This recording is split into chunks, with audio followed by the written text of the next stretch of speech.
gentlemen, this is Trisha with Insectopia, and we are here to draw another insect together. Last week I had a request, I do believe that was from Robin, to do an Ebony Jewelwing Damselfly. In fact, I already had an Ebony Jewelwing in my collection, so I didn't even have to go and hunt it down. I do believe that this specimen is male because you can see the iridescence. It isn't as bright as it was when it was alive. The iridescence on the Jewelwing, even though it stays iridescent for the entirety of the life of the specimen, it does darken a little bit. It's almost like the undertones go from being very bright to being kind of very dark. Hi, Robin! Welcome, welcome. Alright.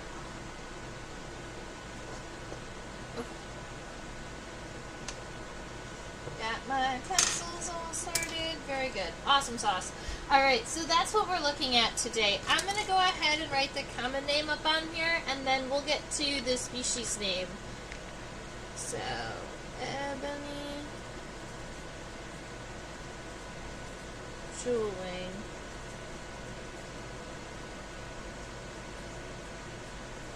Damselfly.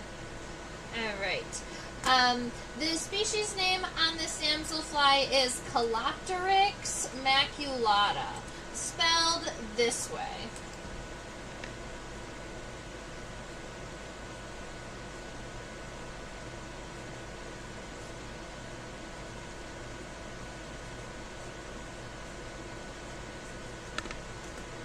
That Calopteryx genus was actually the first genus in the family to be described, and therefore Calopteryx is actually in the family Calopterigidae. And if you wanted me to spell that, I was just double checking that I had it right, but I did, so yay! Alright. Calopterigidae. That's going to be the family name. Now, for an insect family names always end in IDAE.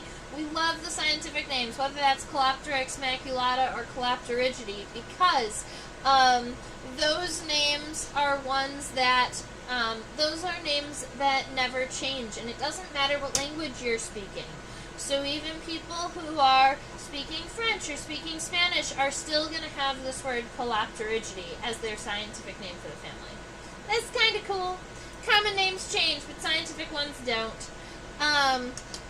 Now, just for identification purposes, before we really start drawing, I'm going to show you one thing that's kind of cool. To identify a damselfly as within this family, Calopterigidae, it's going to need two things. It needs to be a damselfly, right? So, in relation to dragonflies, damselflies are going to land with their wings up above their body, whereas dragonflies land with their wings out. A lot of damselflies are smaller and thinner than dragonflies, but after you know it's a damselfly and you're trying to figure out what family it's in, you're going to look at this front wing here.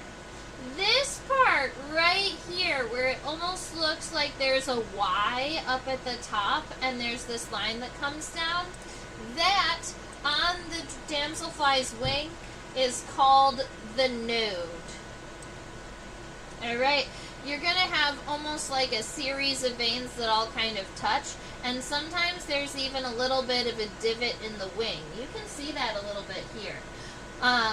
So that's our node, and for it to be a Calopterigidae, you have to have 10 antinodal cross veins.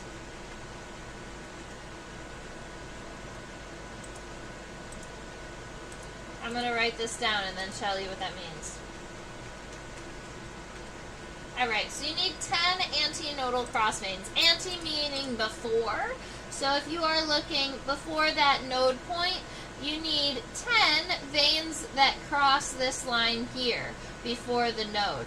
And this has many, many more than 10.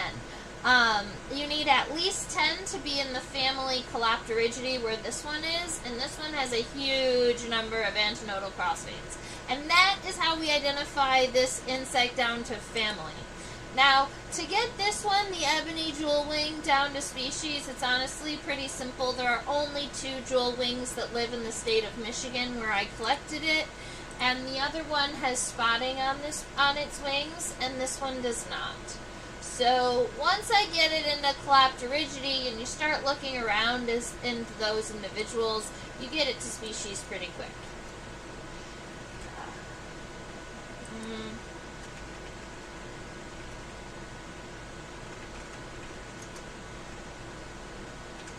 Okay. So let's go ahead and start sketching our specimen now. Hello, Robin. Hello, Susan. Oh, this specimen was collected in 2011 in Weberville. That's fun. In Weberville. The specimen is too large to show, just underneath the microscope, but this is what your specimen is going to look like in its entirety. Let's see if I can get that camera to focus. There we go. So that's what our beautiful damselfly looks like. We're gonna spend a little bit of time with the wings and the abdomen. We're not gonna spend a lot of time on the legs, but I can turn the specimen a little bit if you want to look at 1 or 2 of them. They're gonna have a lot of hairs, kind of long, bristly looking hairs that are gonna help them turn their legs into a basket when they're swooping through the air so that they can catch and kind of swoop food up.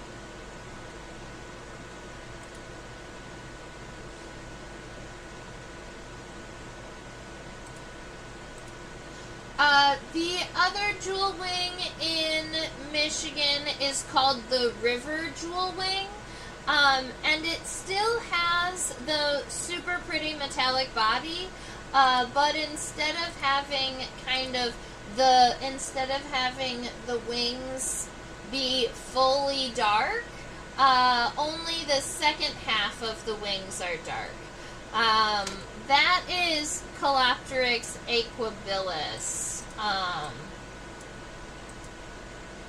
the river jewelwing.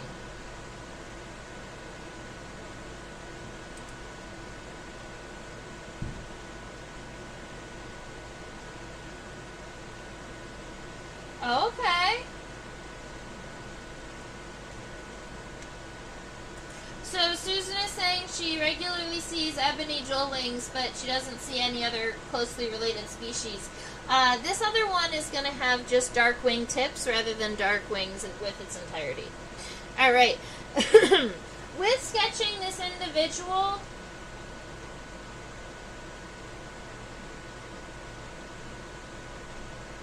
it's going to be a tiny bit tricky, but I do believe our body is going to be longer than it is wide. So, make sure that the space that you leave on your paper is going to be longer than it is wide. We're going to also have to keep and make sure that the head stays pretty small, because we've got some really wide, really wide set of wings. And admittedly for me, I'm actually considering drawing only half of the specimen. So drawing the head and the abdomen off to the left, and then drawing the right wings. Because if I want the specimen to be of any good size, yeah. So I'm gonna draw just the one half of the insect, but I'm gonna make sure that the body is all here. We're just gonna make sure it's really offset. So the head is going to be pretty small in comparison to the rest of the body, and I'm going to start it by giving myself 2 parentheses on the left and the right side. On the underside of those parentheses, we're going to make sure that it's kind of straight across. Keep in mind that the sketch that I make now is going to be modified slightly as we zoom in and add final details. The top right up here in the head is going to create almost like a little house shape.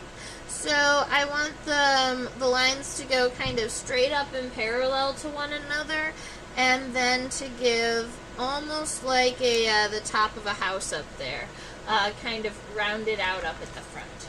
So that is how my head shape is going to start. I'm already noticing that my head shape is not perfectly symmetrical, and so I'm going to have to make sure that I'm careful about that, because the head is one of those things that you definitely want to stay pretty symmetrical. Alright, moving back from the head, I'm also noticing mine is a little bit wide, so I'm going to shorten my head up just a little bit. More like that.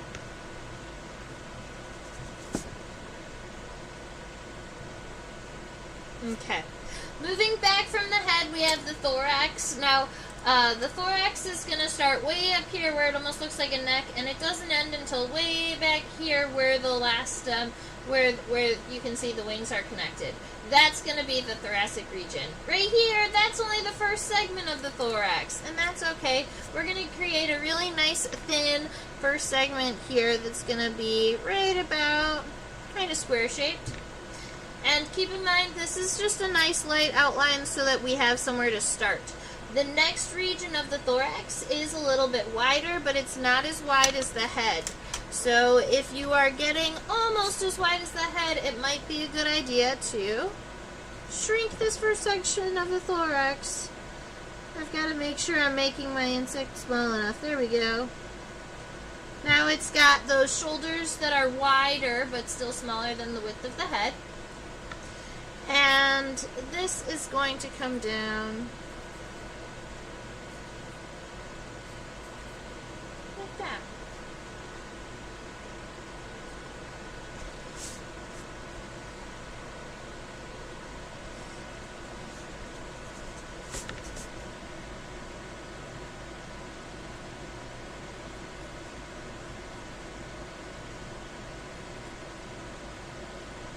Okay. So for the rest of the abdomen, this is an incredibly long abdomen. And if I was just going to measure the distance from the head to the thorax and see like how many times it went over this abdomen,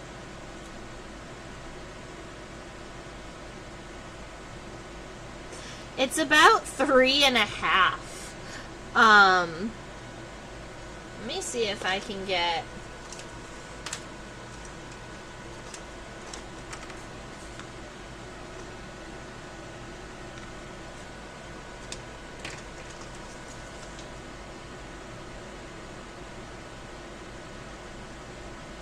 about 3. So if you were going to try and keep your ratio right about correct, you can take the length of your head to your end of your thorax and then multiply that by 3. And that is going to end up being the length of your abdomen. So for me, 1, 2, I'm not going to have enough space for my abdomen here. Primarily because I think I started the head a little bit big even.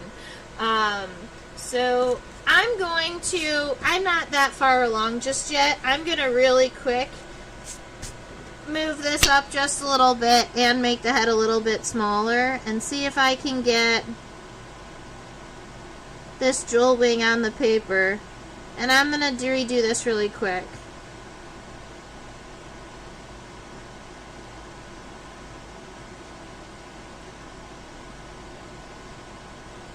Alright, so something more like this.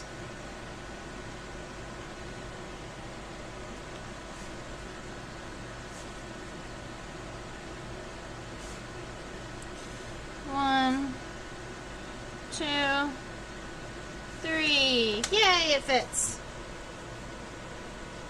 Perfect. So my abdomen is going to be coming all the way down to this point from here. So we've got a very, very long abdomen, and what I'm going to do is I'm just going to make it nice and thin and parallel all the way down to the very bottom, and then we will be able to modify that when we zoom in. I do want to make sure that it stays primarily straight though. So I'm going to turn my paper a little bit to help me work on that. Because that is a very long distance. Look at how long that is. Alright, so she's got a very, very long abdomen. I love that. He has one. Oh, okay, I've got some chit-chats. Let's see. Robin is also just going to draw one side of the wings. Very good. Is this a male because of the metallic blue body? If so, have the wings faded over time? I would expect them to be much darker. Yes, this is a male. The wings don't really fade over time. It's just that in this individual, the wings are a little bit lighter close to the body, but as we go out towards the end of the wings are significantly darker. So that was just that's just a play, because that color is faded kind of close to the body. But I don't know if that's a fade from time or if that's kind of a natural. But you can see there are kind of lighter and darker regions of the wing.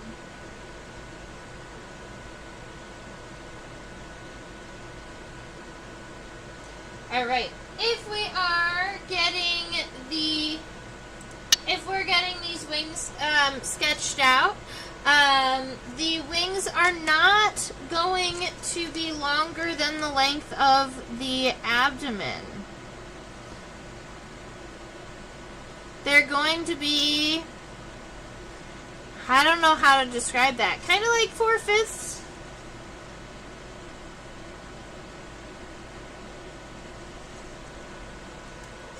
The wings are just a little bit shorter than the length of the abdomen.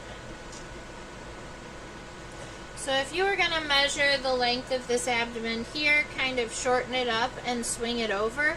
For me, what I'm going to do is just use the space on the paper. I do believe I'm going to be pretty close if I just use the entire space and make sure that these stay the angles that they're meant to. And for me, I might find that it's easier for you to sketch from this instead of from the microscope. So I'm just going to leave this right about here while I'm drawing, and that might be able to help. Now, both the front wings and the hind wings look like they're connected kind of to the back of the thorax, and that is just because these segments, they kind of come in on a diagonal. So they start up in the front at the bottom, and then they come diagonal and backward, which is why the wings look like they're connected so far back. We're going to have 3 lines here, where the front wing comes off, where they meet, and then where the hind wing hits. The hind wing is going to hit right about at the base of this thick part of the thorax. And the wings, I like you to notice that they do go up and over the body, and from this point you can't even see that little indent here or the little indent here. That's where the node is that we've already zoomed in and looked at a little bit. So let's see. Ba-doop, ba-doop, boop. I'm going to right about here to keep it to scale. Nope, a little bit shorter actually. Yeah, right around there.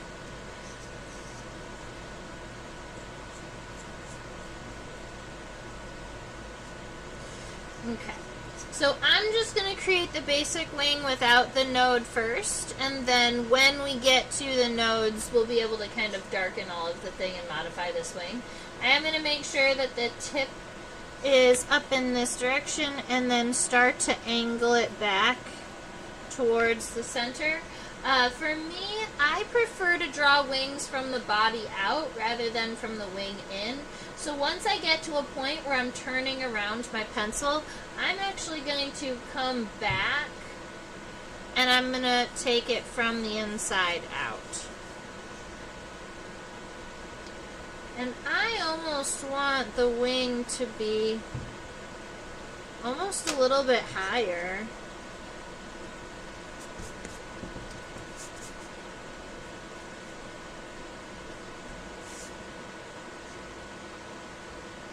Okay, and then this may be a tiny bit wide.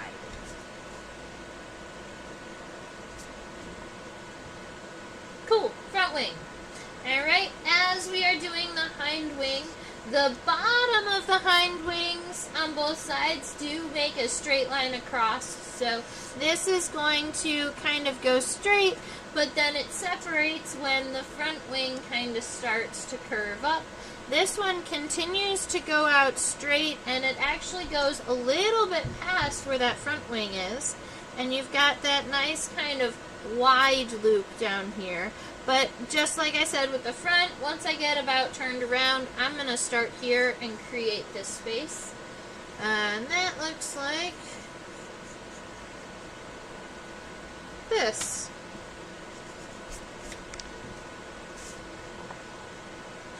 So that looks about right for our damselfly.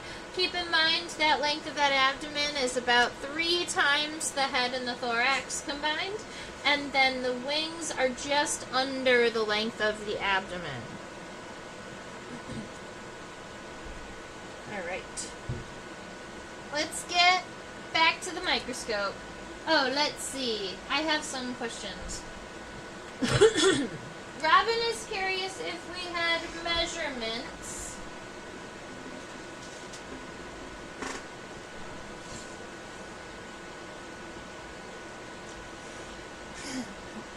I have a tape measure. My rulers really love to walk away. Okay.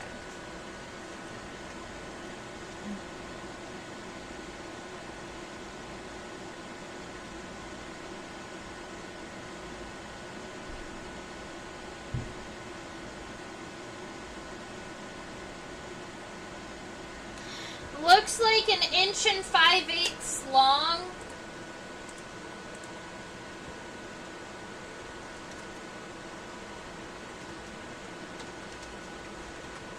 So if I was going to convert that to centimeters, what is 5/8? 0.625.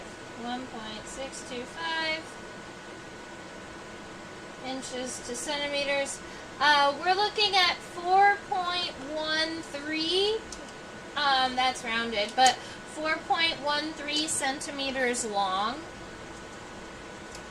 from the head to the end of the abdomen. And then if I was going to measure the specimen from wingtip to wingtip across the body, you're talking 2 1/16 of an inch. 1/16 of an inch. 0.0625.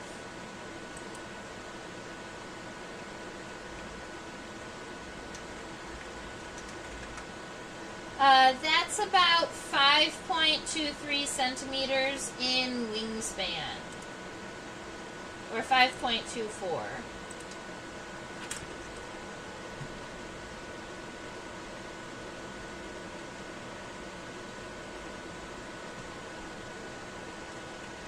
So there we are.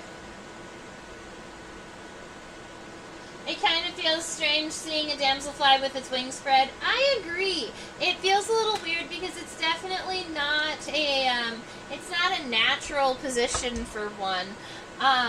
But it's nice to have one with its wings spread so that you can, see what it looks like with its wings all the way out. Almost like mid-flight, admittedly.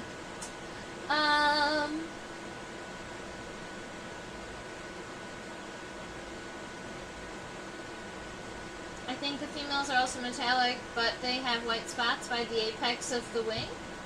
Cool. We can go ahead and look.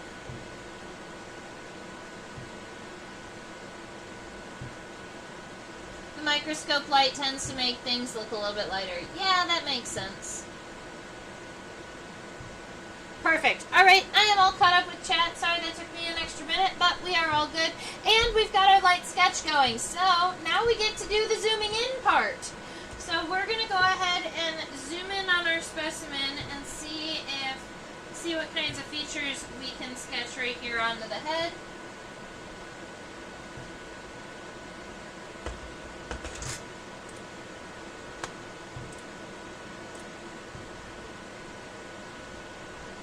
I want to say thank you everybody so much for chit-chatting in the comments. Robin and Susan and Bags.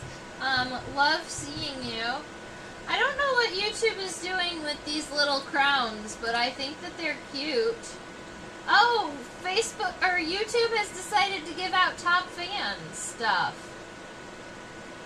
Cute.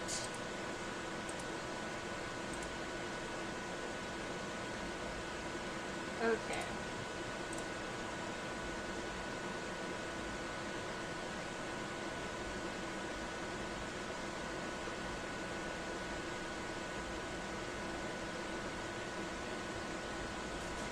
Alright, so this is the head from above, but I'm going to be adding some time to this exposure here to kind of brighten up the image. I want you to be able to see the ocelli. The left compound eye is, has had a little bit of some damage. It kind of deflated on me, but the right compound eye is still really nice. So we could just look at the one side, but I want to make sure we can see that head okay.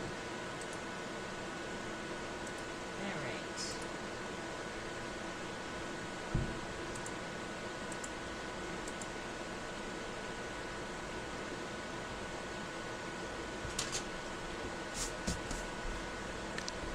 Yeah, I think it's kind of distracting too, Susan.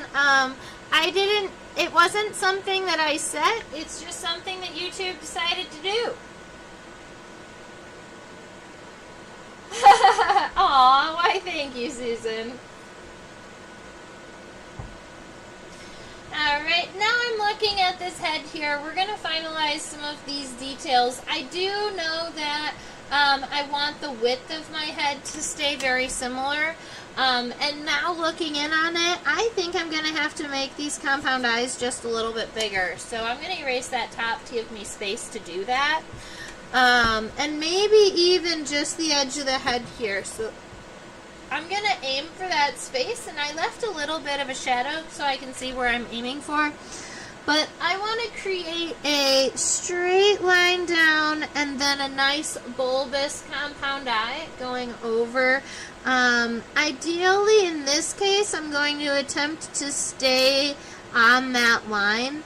And that's why I erased a lot more than I normally do, is because normally I'm planning on going kind of over that line. But this time, I can't make the head much larger. I've got to keep it kind of small to fit the entire Damselfly. Now, the two compound eyes here do need to have that cross-hatching so that they can have lots of little individual ommatidia. That's the scientific name for them. It's been a minute since I've shared that with YouTube, so might have two M's. Might just be one. Let me double check. Yeah, it's two M's. The ommatidia are the individual lenses within the compound eye.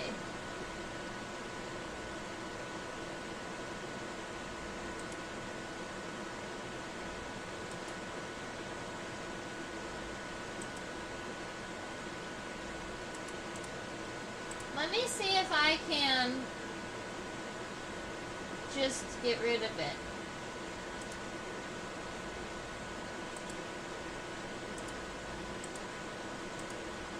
Nope. Okay, so now we've got those nice compound eyes here. No hairy eyeballs today. Nope. Unfortunately not. Although there is all sorts of something on the specimen. I'm wondering if it's just like lint or like dust from age. The specimen was collected in 2011, so it was collected while I was in university. And it's in my old label format. It's always fun to pull out specimens that are a little bit older. Now, in between the compound eyes, we had it kind of a nice straight line across, but now that I'm looking at it very, very closely, I'm noticing that that line is more concave, so it's kind of arched in towards the toward the head here. And then, right there at the top of the head, that would be probably considered the vertex of the head. The vertex is going to be the top of the head. Generally is going to be above the compound eyes, but because the compound eyes are so big here, on the vertex you have the ocelli. These are little simple eyes, and it's those three little circles there. They are eyes, but they are more like light sensors. They can sense light, they can sense dark, they can sense shadows, but they cannot see color and they cannot see shape. And that's what those are. And they're itty bitty teeny tiny. Even in my drawing I made them a little bit big. They need to take up approximately half that amount of space. So very small. And then moving forward, this looks like it's the clippius. No, that might be the labrum. This right here looks like it's going to be the labrum, so that's the upper lip. And then this rectangle here is the clippius, if you were going ahead and labeling things. So, here, I'm going to give myself just a little bit of a rectangle up in front of the compound eyes. That's going to be the more forward kind of piece of the head. And then we have that labrum. It's the upper lip of the mandibles, and it's all that we can see here, which kind of comes in and has this cute little shape there. Alright, so we've got a little bitty teeny tiny damselfly head. You might be wondering, but Trisha, where are the antennae? I was wondering the same thing, so let's, I'm going to point them out to you.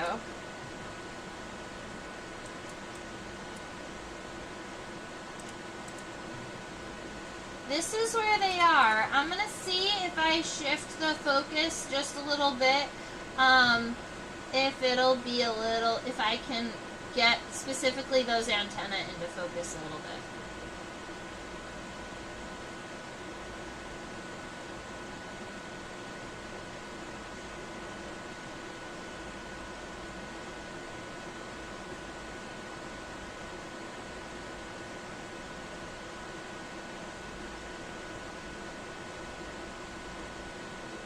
Alright, that looks like it's going to be the closest that I'm going to get.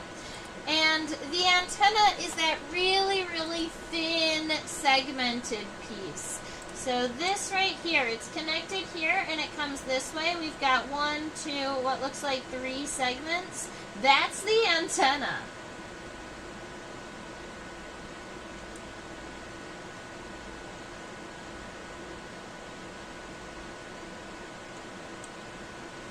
Yay! Alright. So that guy right there. For my specimen, I think I'm going to make my antenna angled forward rather than backward. But even if it's angled forward, I don't think that this antenna is longer than this compound eye. So what it's going to look like is a short little antenna above the eye. I'm going to see if I can kind of angle it in between. I'm going to put it like right about here.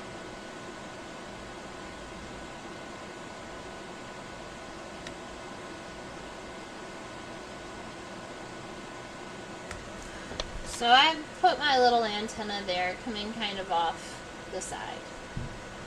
And that gives us a very detailed, very itty-bitty, teeny-tiny head. And now we can look at the thorax.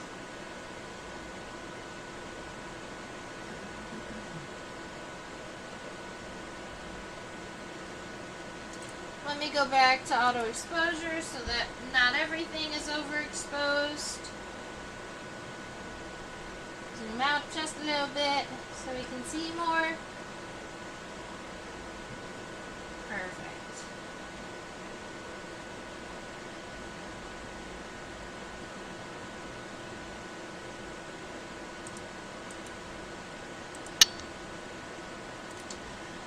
So for the top of the first segment of the thorax, that is called the pronotum here. And if we are wanting to point to it, it's that really thin little segmented portion here. That's the pronotum. It also, it seems to be a shield up here in front. The thing is that the front pair of wings should also be connected to the first segment of the thorax.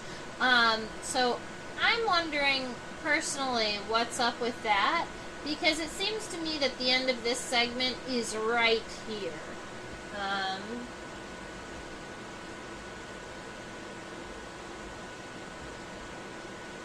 I'd have to look into it. Okay. So if we were viewing this pronotum from the side, it would be shaped almost like a saddle. Off to the left and to the right side, it's going to have this kind of U shape, whereas it kind of curls around the pronotum. But from the top, it's mostly going to look rectangular, with the exception of along the bottom, we're going to make it a really nice even U shape so that it does still look curved, because the head is curved and this pronotum is curved, so it's kind of down like this. We're going to follow that edge, and then when we get back to the bottom of the, oh, it needs to be even thinner.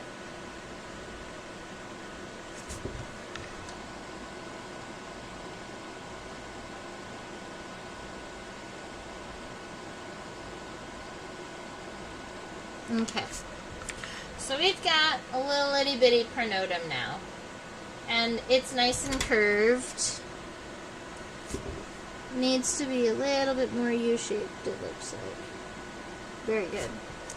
Alright, that's where the first pair of legs are going to be connected, and admittedly, we might actually be able to fit the first pair of legs if we push them up forward like this. Now, for this thorax, the thorax is a little bit like what we would call the mesonotum. The mesonotum, meso standing for middle, and notum is the top segments. So we're talking this one here that kind of goes down to right around there. That segment has a little bit of a shoulder here, but it also seems to be kind of divided in half. You've got this, it comes all the way down, but then you have almost like two muscle groups kind of coming down the center this way. And then when you get to the bottom, I'm going to show you this.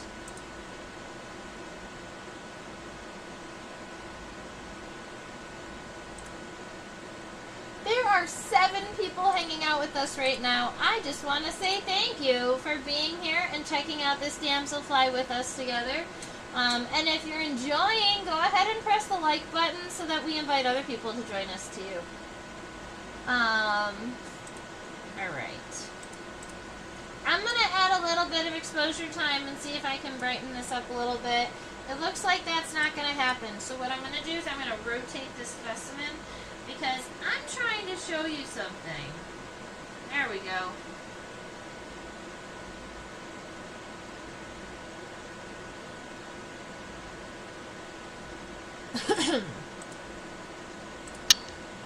So this is what the wings look like right where the wings are connected, to the thorax. A lot of times when I'm looking at wings that look like this, I imagine almost these little X's here, and then I put the wing connections in the centers of the X's. The thing is that with this specimen, this is not flat on the body. So what we actually have is the thorax kind of coming out like this, right? And then this wing plate that we're seeing is angled downward like this. Alright? So where they're flapping off of is actually on kind of a diagonal already. That's also why they so regularly are going to hold their wings over the top of their body, is because the angle of their thorax is already angled in that direction, right? So that's what that looks like. Robin says it almost looked like the wings are attached to an arm that goes back from where you thought it should start. Yeah, I concur. And so when I'm imagining and when I'm trying to sketch this out, the reason why I bring it up is because there is this flat kind of diagonal away from us angle that's happening right here that's going to be really tricky for me to sketch, but some of you may be decent at it. For me, I'm going to say that I'm going to start it kind of wide and make it go a little bit narrower because it is moving away from the viewer. So I'm going to kind of make this a little bit narrower, kind of like this. I'm still using the entire length of the thoracic region because now within this space I have to make 4 little X's that kind of follow that shrinking pattern. So I'm going to write 1, 2, 3, 4, and those X's are going to be where I connect the wings. So I'm going to have to shift this wing down a whole bunch. The front wing is connected here. And the hind wing, I'm going to have to shift down a little bit too. But I did want to show you that and show how it's going to affect my drawing. Alright, now we're going to be looking at the abdomen. We're going to count the segments of the abdomen and then we'll go ahead and come back for the wings. I don't want to shift them yet.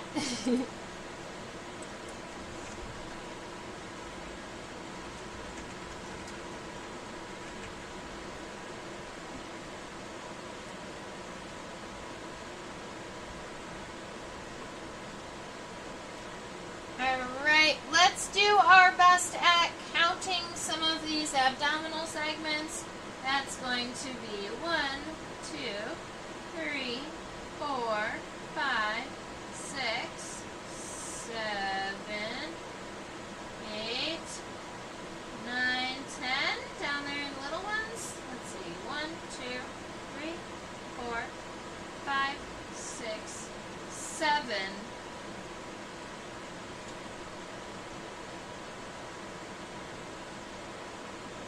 8, 9, 10. Alright, it looks like there are 10 abdominal segments. Look at how cool the back of the abdomen looks. It's definitely male. We can see he has these claspers. He's got these claspers down at the end of the abdomen. He also has what looks like a little reproductive region here too. I'm not really familiar with damselfly reproductive regions. But I know that when I see a grasper like this, it is 90% of the time a boy. Alright, I counted 10 segments, but I think it was 7 and then 3 itty bitty teeny tiny ones at the end. So we're going to attempt to make, we're going to attempt to make 7 even segments down to almost the very end, and then at like the very end, we've got 3 little segments here. So that's why I've annotated that off. Now I need 7 in between here and there, so I'm going to say 1, 2, 3, 4, 5, 6, 7. Cool, that was easier than I expected it was going to be. So I've got all of those abdominal segments kind of subdivided. And one thing I do want us to notice is my sketch has the abdomen actually kind of wide, but if we are looking at the width of the abdomen in comparison to like the thorax and then in comparison to the pronotum up there, it starts a little bit wider, but it does spend most of its time at the width of that pronotum up there on top. So it's going to kind of start here, but make sure it doesn't ever get wider than this and stays closer to the width of your pronotum up here. If you need to go erase this and go over it that way, you can. I'm just going to use these all as guidelines, and I'm going to go ahead and use some darker lines here. So I'm going to start way up here at the top, connect, get right around here, and I do want to make sure that each one of these segments I build individually.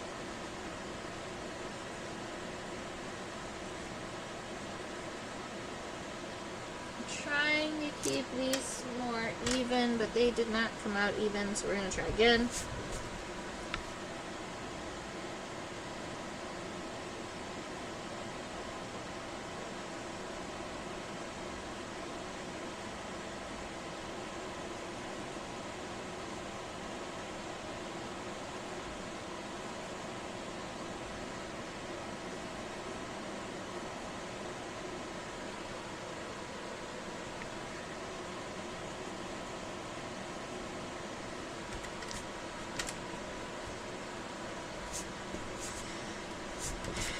Alright, we are almost there.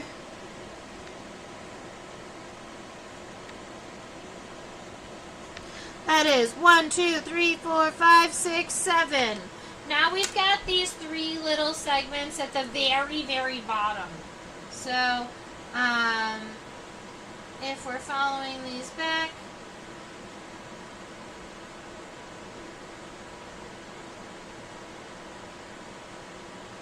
there we go. It looks almost like the second to last segment also gets a little bit wider at the end, but not by a whole lot, just a little bit to make sure that you still have that width for the connection. Now you've got a little rectangle right here, bloop. And inside that one, it's funny because it almost looks like there's an additional little claw here, and it was hard for me to get it totally in focus, so I'm just going to show it to you blurry. It's right here. It looks like there's an opening in the abdomen, and it looks almost like there's 2 little mandibles or 2 little grabbers coming out there. It's kind of cool. It's just such a small characteristic that it's hard to get a fully in focus image of.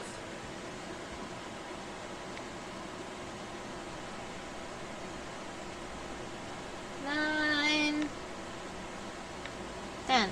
Okay. The last segment has the graspers there at the very end.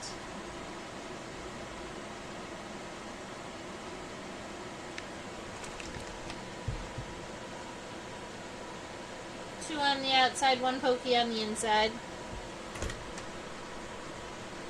Alright. Nice, long, thin damselfly. I'm actually pretty happy with the way that this damselfly is going. I think the last damselfly that I did, the body length and the wings were all off because I was having such a hard time getting it to stay on the paper. This time I learned my lesson and drew the body very small, but it all fits, which I'm excited about. Now, I am going to give myself a nice light outline one more time because I need to make sure that these wings align the way I want them to. And these wings have to start so much further down than I had originally planned that I need to make sure that the wings are going to sit where I want them to, and they're not going to be too long. There we go. Got that front wing kind of shifted down and narrowed. I'm actually much happier with it. Wow. Alright, so now we're going to shift this hind wing here.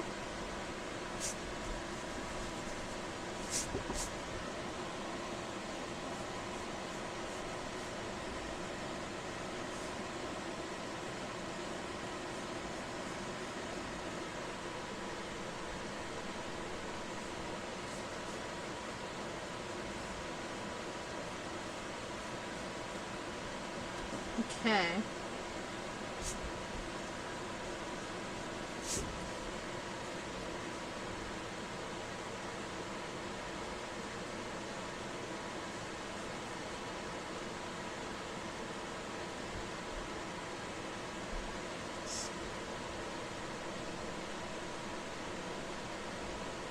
I'm happy with it.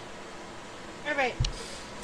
So once you get the outline of your wings all sorted out, this is right about where I'm leaving mine. There's one other annotation that we need, and we need to give ourselves a note for where exactly the node, is. The node on this specimen, if we look at the front wing, it's going to be where the divot is, so right about here. And I would say that is a little bit underneath halfway. So if I was going to kind of measure this space to the halfway point and then kind of cut it in a little bit, I'm going to say the node is right around here. And no, it's going to be a little bit further, right around there.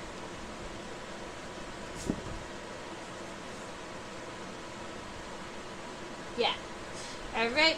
And that node is where we're going to have a little bit of an indent. So if you want to follow the outside line of your wing, you can arch up a little bit, but then come down right there at the node. And then from here, we're going to go back up.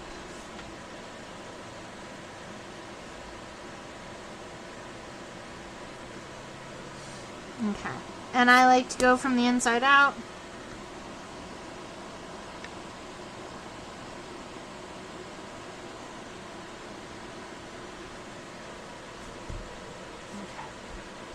Erase the little sketchy lines we don't need.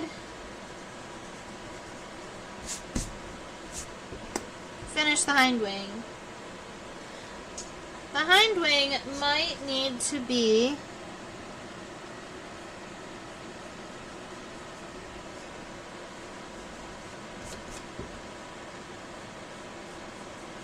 just a little bit wider on the bottom, I'm thinking. Right about like that.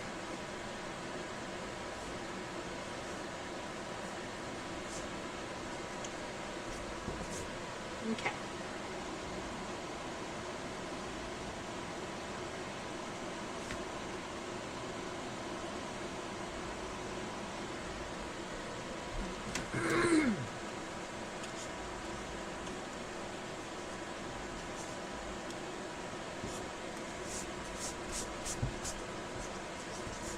All right. Something like that. Now we're cooking. Let's go back and look at the microscope.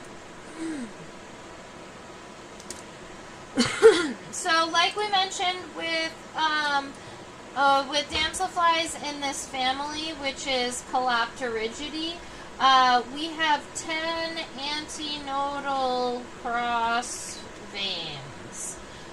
So that is a distinguishing characteristic. It's a characteristic that we need to make sure is in the illustration, or at least is one of those that I care about, because if there's a character that helps you identify that specimen, it's one of those characters that it means more to me to sketch.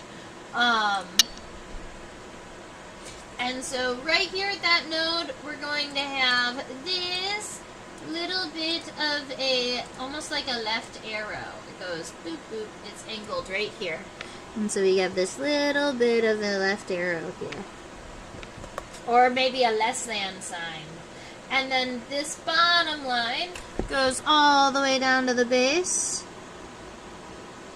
And in the middle, you've got this central line right here. That's a vein too. So we have this veinal, this region here. This is the node. We have 10 antinodal cross veins, or more than. It's actually more than 10 antinodal cross veins. There's a whole bunch of them. 1, 2, 3, 4, 5, 6, 7, 8, 9, 10, 11, 12, 13, 14, 15, 16. I counted about 25 before I got underneath Terry and couldn't see anymore. But there's a whole bunch of them. So I want to make sure that in here we get all those cross veins.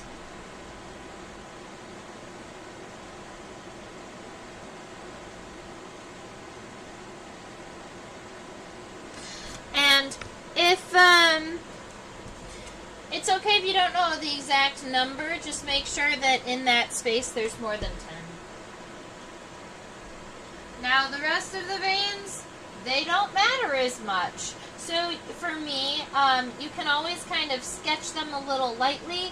I'm going to zoom into just a region of the wing so that you can get the idea for kind of the texture or the feel of the wing. But a lot of these veins, a lot of the cells that the veins create in this wing are rectangles, and a lot of them are almost like little perfect rectangles. You can see that they're all kind of sub-equal apart, and they've got these veins that lead essentially to the edge of the wing over and over. So if you were gonna sketch, you could, I don't know. I've never tried this texture before. Let's see what we do.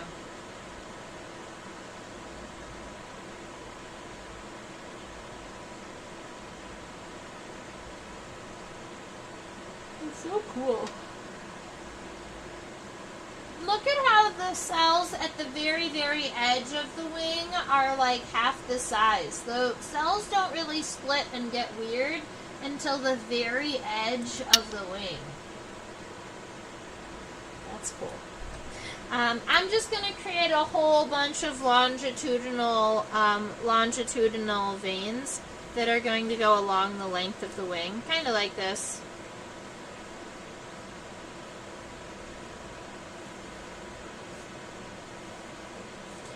And if you notice that some of the spaces get too wide, you can create yourself a cross vein and then give yourself another vein that goes through it.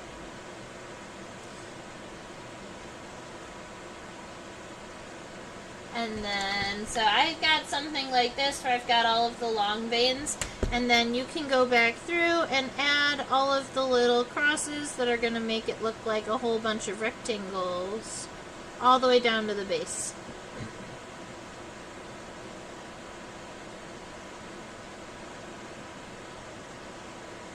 Now for me, the rest of the veins on this wing are not like they're not for identification purposes.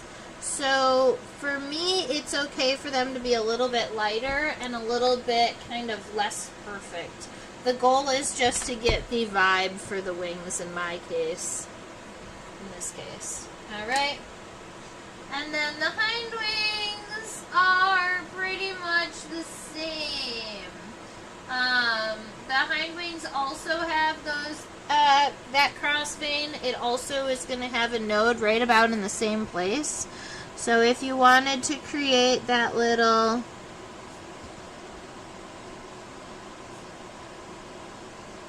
all of those little antinodal cross veins again, and then the long veins.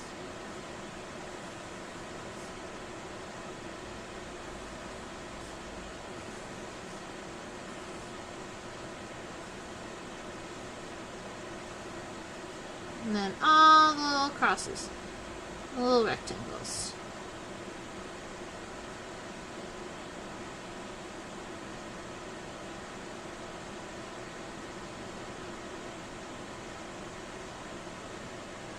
Okay, so that gives us some wings. I'm actually pretty happy with the body and the wings. Let me see, I want to make sure I'm all...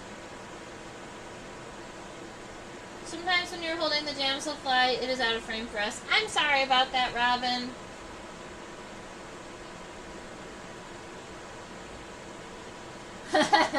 Susan, I agree. I think that having almost perfectly rectangles all the way up until the very edge, where the edge is just like lots of little itty bitty ones, I kind of wonder what the adaptive strategy was for that. Like why that occurs within the wings here.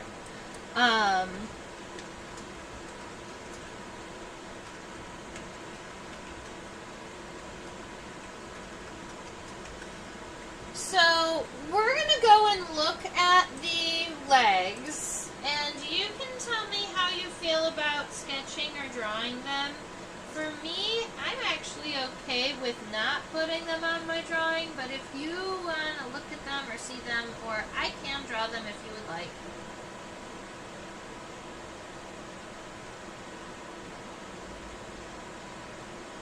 Whoa! Okay. Don't break your wing while you're doing it.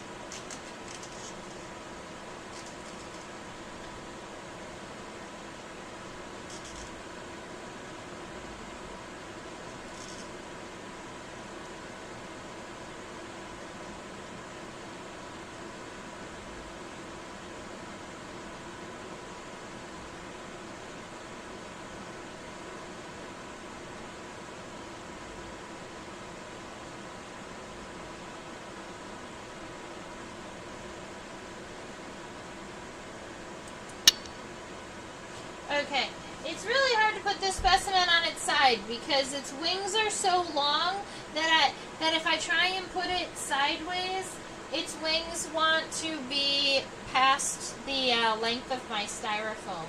But I was able to kind of balance it up so that we can see it a little bit. The legs here, the front legs are way up here. They're kind of short. But I wanted to point out all of these nice long hairs that I mentioned.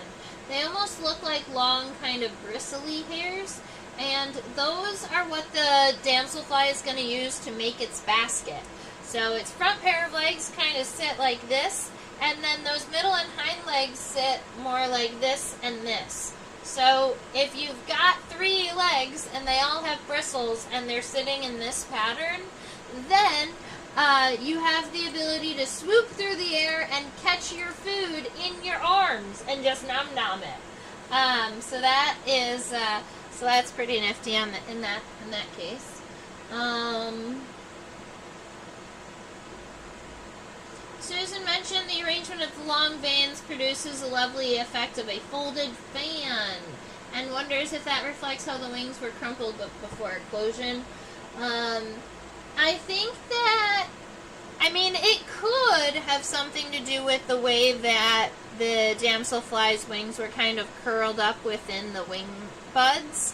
But I would argue more that all of the veins are there to help the damselfly blow up those wings, right? Because to expand wings, the veins are used to push their blood through them to help them expand. So I wonder if there's some strategy behind having smaller cells at the edge to help blow them out easier. And Susan also is wondering if the folds in the wing affect the aerodynamics of the wing during flight. And I'm not sure. It's a good question.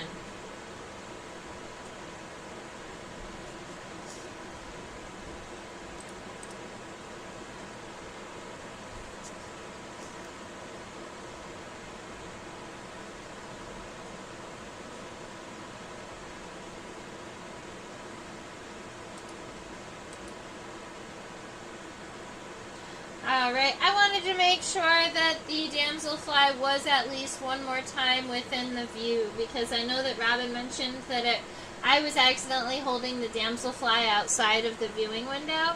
I didn't mean to be doing that, but I wasn't paying much attention while I was drawing. So, Now you can see it nice and clearly. If you need, you can take a picture. You can compare your drawing to it. You can look at my drawing if you'd like.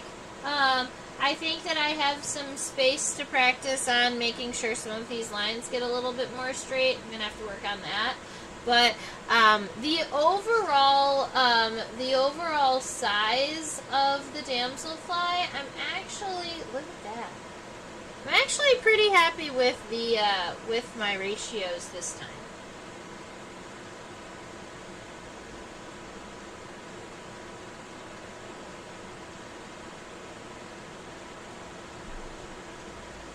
Yeah, Robin's got a point there that that when damselflies fly, all of the wings kind of move separately rather than flying in unison like a dragonfly would.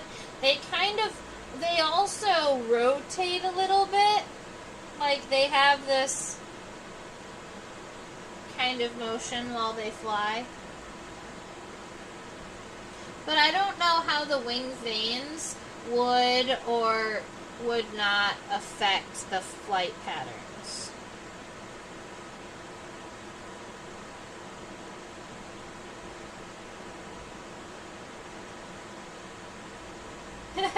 What do the folds do?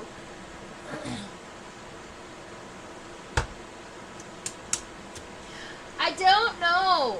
I mean, in beetle membranous wings, those folds actually do physically fold. The hind wings of beetles actually do fold underneath their front wings. Whereas dragonflies and damselflies, their wings never fold. I mean, dragonflies never can even put their wings over their body, whereas at least damselflies can do that much. I wish I had more answers for you, Susan, and knew how to answer aerodynamic type questions. But alas, we don't have an aerodynamics person in the chat just yet. We'll have to wait for one to join. You're right, earwig wings do have the best folds. Those folds are very, very much like a fan. Ooh, yeah, Robin, let us know.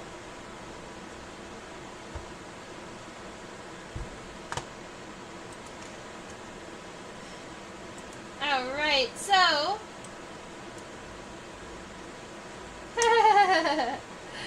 Answers into the universe. You know, I guess not every question needs an answer either. Some of them are just good to ponder.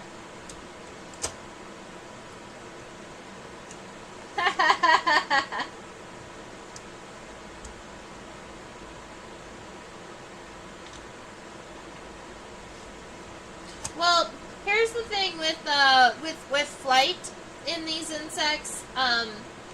Dragonflies and mayflies actually have the oldest form of insect wings, because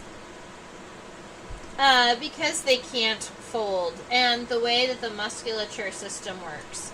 So dragonflies and mayflies have the oldest wings, and at least damselflies are a little bit more advanced. Their wings go over their body, and they have more of that twisting motion.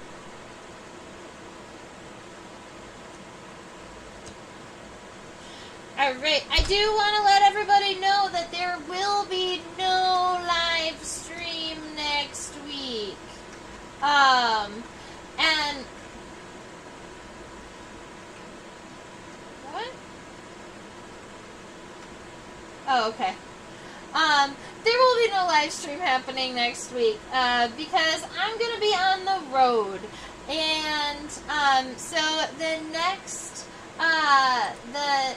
live stream is actually going to be July 17th. And then I'm going to be off on the 24th and back on the 31st. So, I have almost like an alternating schedule in July. Because July is just such a good month for bugs, and I want to be outside collecting new insects so we have new and more fun things to draw. I've got a couple of interesting itty-bitty flies that I thought would be cool to look at and draw because we haven't really looked at some smaller kind of oddball families of flies. And I just pinned a root borer longhorn beetle that's really, really fat and kind of has cute little short antennae, so I wouldn't mind drawing her. But I've got a series of specimens that I collected in Kentucky last weekend, and I'm going back out next week. Yes.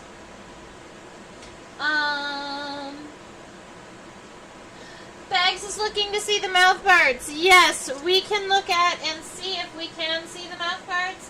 If anything, we can look like face. We can look at the damselfly kind of head on and see what it looks like.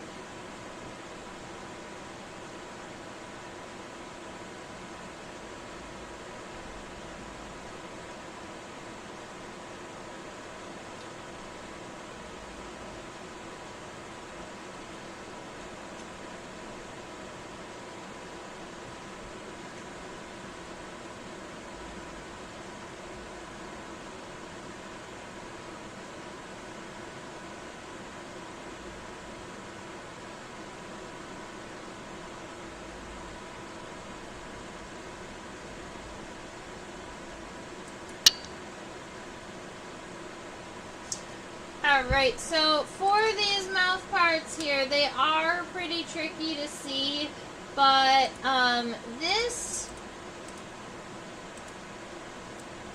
it's like this shiny part right here, that's one mandible coming over.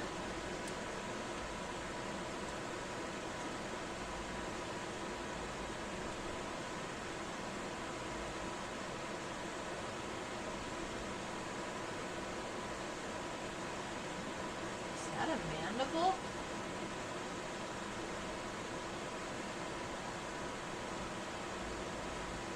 It might be. It also looks like instead of having its mandibles kind of closed, that this piece here that kind of looks curled and sharp, that almost looks like when it's closed, it would close right up against the mouth. So that might be one open mandible, interestingly enough.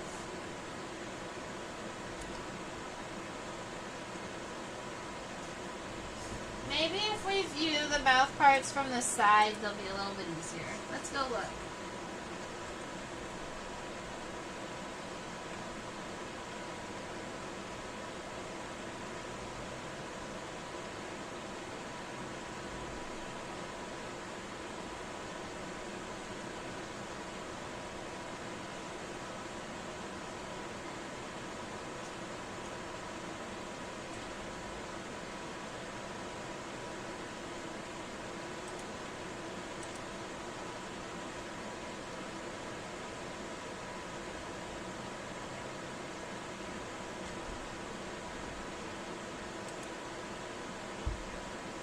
Trying to hold the specimen and pause the picture at the same time, and on this specimen, it's being a little tricky.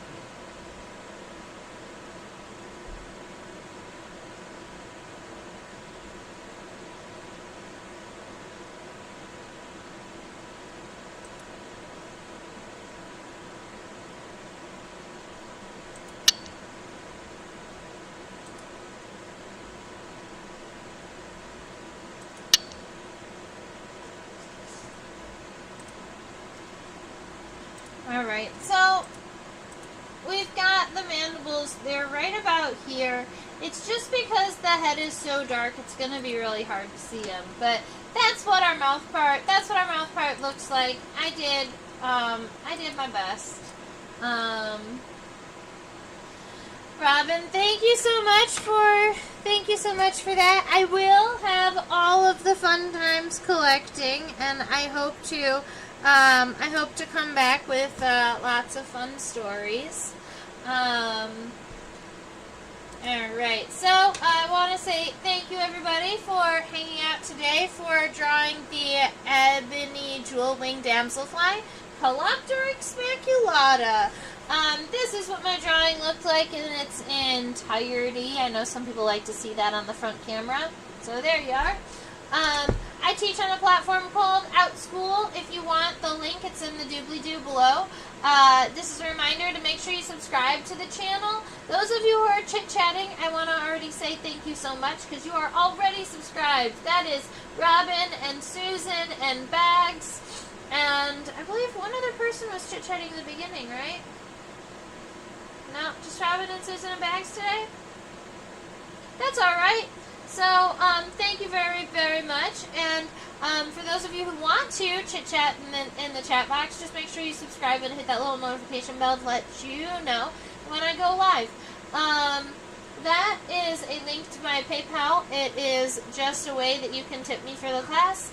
Say that you enjoyed it, you appreciated it, you want me to keep doing it. That's the way I know that I am making an impact on people and that there's a reason to be doing this. Now, right down there, there's Trisha@theinsectopia.com, and that is my email address. Feel free to message me with any questions, comments, or concerns. I love hearing from you all. No problem, Robin. And I hope that you all have a fabulous rest of your week. And 2 weeks. I'll see you in 2 weeks. All right? Stay buggy.